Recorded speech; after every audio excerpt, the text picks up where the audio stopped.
Hello viewers, it's James here at Bespoke Airsoft, and today we've got something for you. This is basically a how-to video for the new Gate Titan V3s for anything that uses like a version 3 gearbox. You've got your AKs, your G36s, and other derivatives like the UMP, the ASG Bren for instance, all use the same gearbox.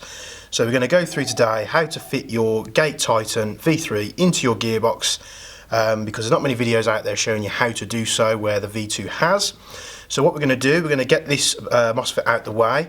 We're going to strip the usual bits and pieces off the gearbox, which includes the plastic cover, the metal plate at the top, the selector connector that connects both sides of the selector, and the motor housing as well. And then we're going to go in depth on how to fit this version 3 into your version 3 gearbox. So stay tuned. So we've got all those bits off there. You can see the gun's pre-cocked halfway. So it just means we're going to have to be careful when disassembling the gearbox. We've got all the screws taken out. The gearbox, like I said before, is under pressure. Now with the version 3s, especially this one, I may be able to just get the, I've basically got the small flathead screwdriver under the anti-reversal latch and just pop that open, which means when we take this apart, it's not going to spring out at us. Now you will have to bear with me because I'm doing this upside down, so it's easier for you to see. So we're just going to carefully take apart the gearbox, removing any unneeded components.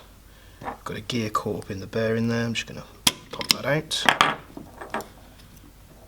And we take the casing off, set to one side,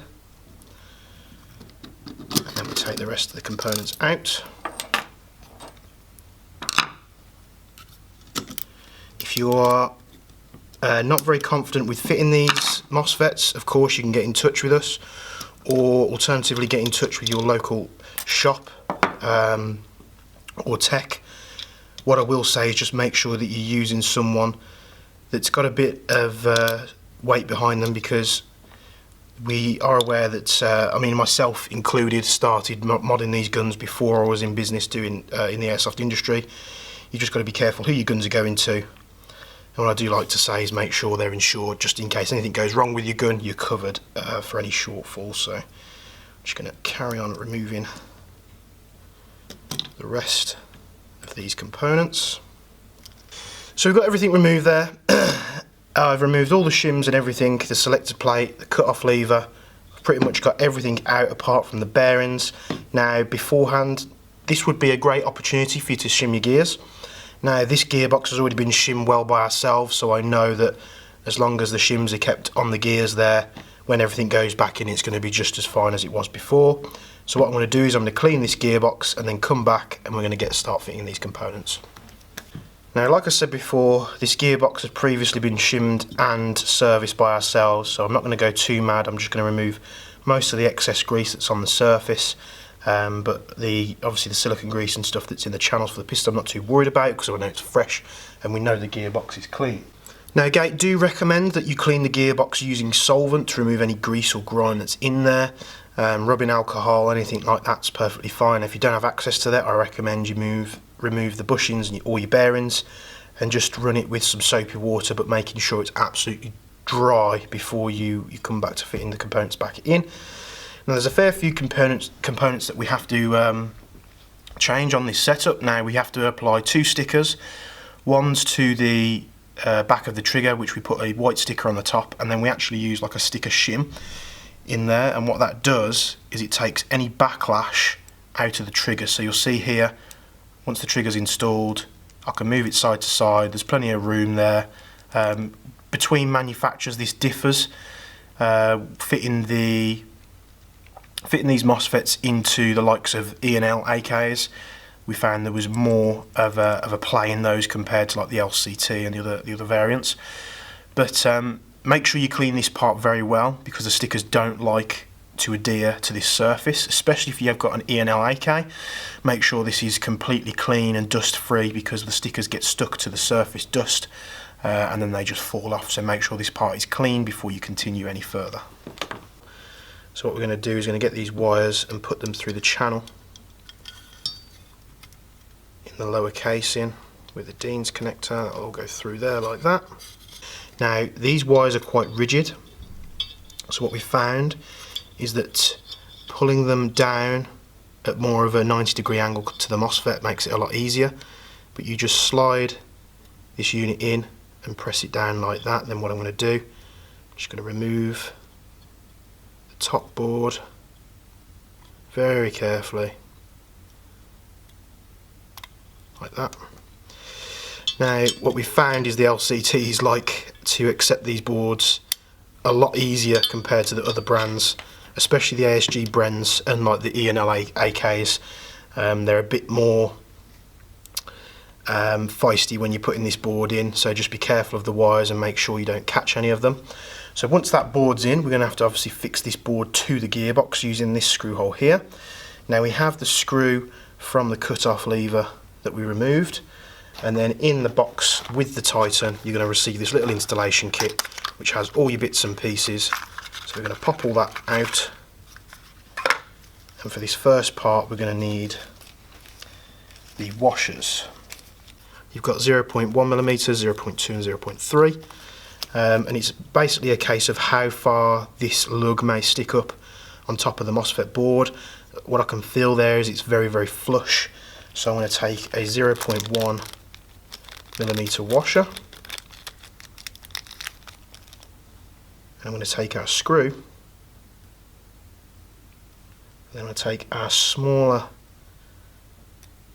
positive screwdriver. Luckily this one's magnetic so it holds everything on there, and we're just going to screw that down. And if that's all been installed correctly, you'll find your board sits nice and flush against the gearbox surface, and we can move on to the next step. So next, what in fact we're actually going to do to test the sensors is we're going to take the sector gear, we're going to pop the top board back on carefully to not damage the pins, and then we're going to take the top casing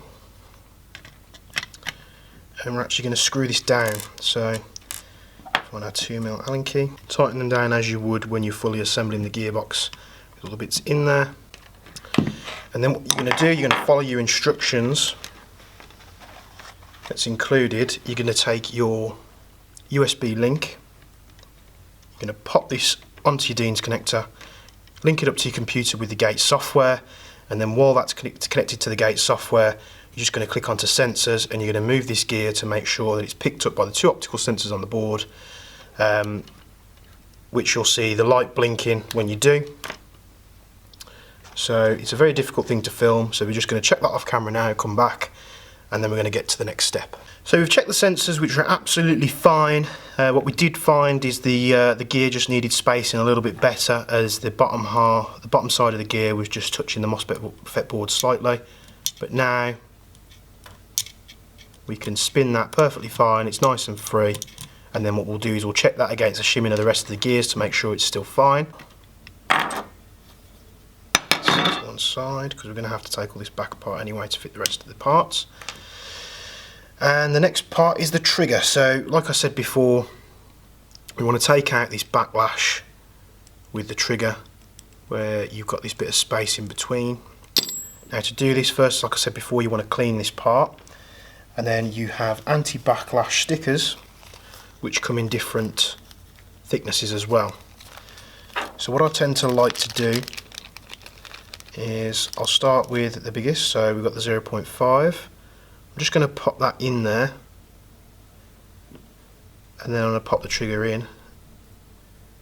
And what this can do normally is, if like that you can't get the trigger in, we know that the 0.5 is going to be too thick. So I'm going to go down a size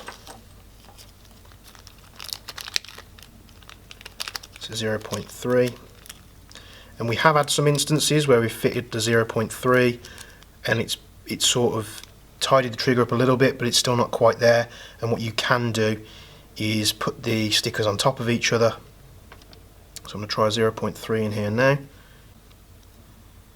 into the part of the trigger there, and then we're just going to use our flathead to push that down into place and make sure that it's adhered to the trigger part.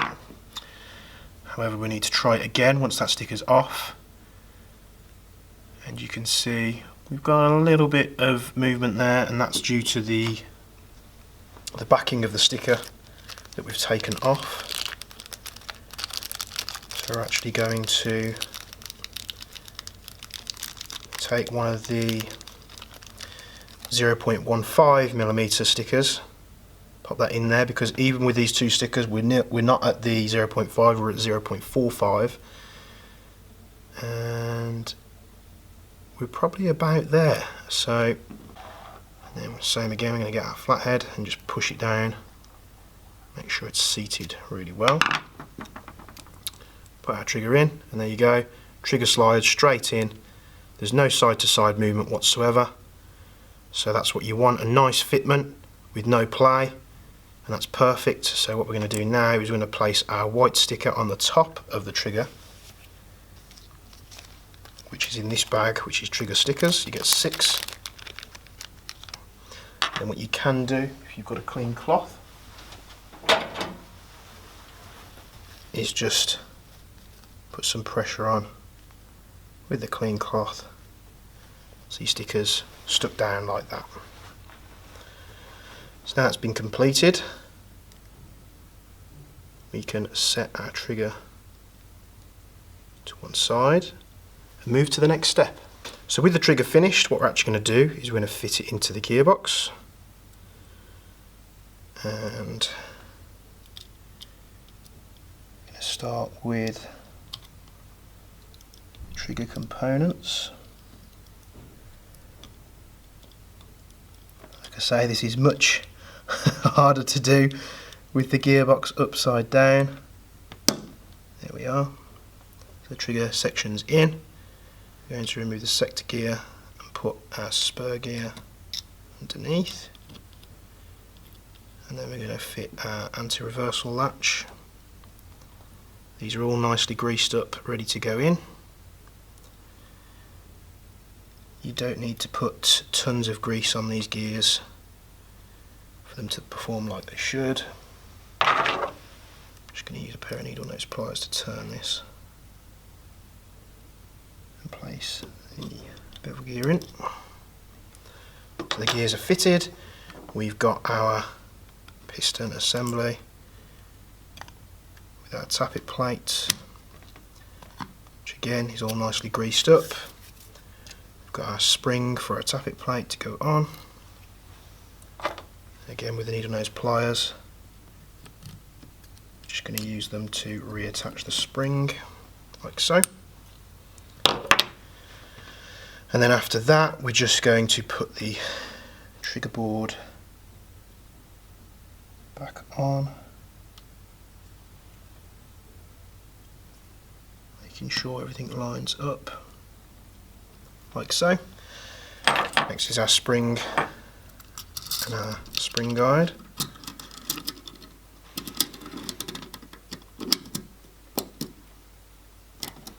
And this is why I love LCT products, because you fit them into place and they just stay there. So I'm going to drop the casing. So we're going to place our gearbox casing over. Of all the times for the lights to go down, all we did there was we placed all the components back into the gearbox, shut the gearbox casing, made sure nothing was in the way. Just placing the gearbox screws back together.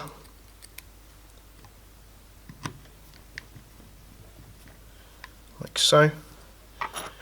We're just going to check this, and whether you're using a G36, UMP, Bren, no matter what you're using, just check that the safety, because on the G36s and the Brens and such, they're fixed to the gearbox. Just make sure it doesn't foul the Mosfet, which it doesn't. Check that everything works okay. It does. So the gearbox is back together. We're just going to pop the main plate back on the top. Let's move these wires out of the way. And the next thing we want to do is we want to modify the selector plate. Now this will differ, like I say, with model to model. Sometimes you have to elongate the section here with either a Dremel or a file or something like that. There is a full tutorial on Gates' website on how to do this. Now with the AKs we find we don't have to, and then what we're going to do, we're going to take our final sticker set, which is the selector plate stickers.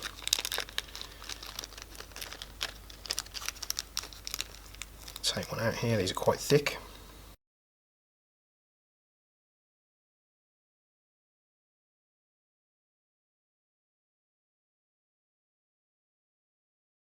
So here we have the gun fully reassembled, and we've got 11.1 1450 battery connected up to the unit as well. Everything's back in here as the gun would be used in a skirmish or a milsim or whatever, how have you. I hope this has been some help to you. We're just going to give it a final test here. So we've got the gun on semi-auto, and you'll hear that it's nice and you'll see we've got a bit of travel on the trigger there. So it's about halfway. You can fully calibrate that in the software and have it as much of a hair trigger or have as much of a long pull as you like, as well as the selector, which is going to pop into full auto and back to safe. A bit farther. So we're going to do a final diagnostic on this before it's ready to go back to the customer. We're going to calibrate the selector to make sure that's all where it should be, and we're going to calibrate the trigger just to give it a bit more of a lighter pull than halfway. And once that's all done, you're pretty much ready to go. We're just going to adjust the motor height as well because it's a little bit tight. But if you followed all those steps correctly, like I say, there's a full PDF you can get on Gates' website to put you through each stage, as well as doing the selector plate mods on G36s and other version 3 models. So thank you very much for tuning into this tutorial. If you have any trouble fitting your Gates Titan V3 into your rifle, please get in touch with us. We're happy to help. And if you want us to fit this for you as well, we can do. But for this and many other standard bespoke airsoft products, go to our website, bespokeairsoft.co.uk. You can also get in contact with us on Twitter, Facebook, YouTube and Instagram. So we'll see you in the next video, and thank you for watching.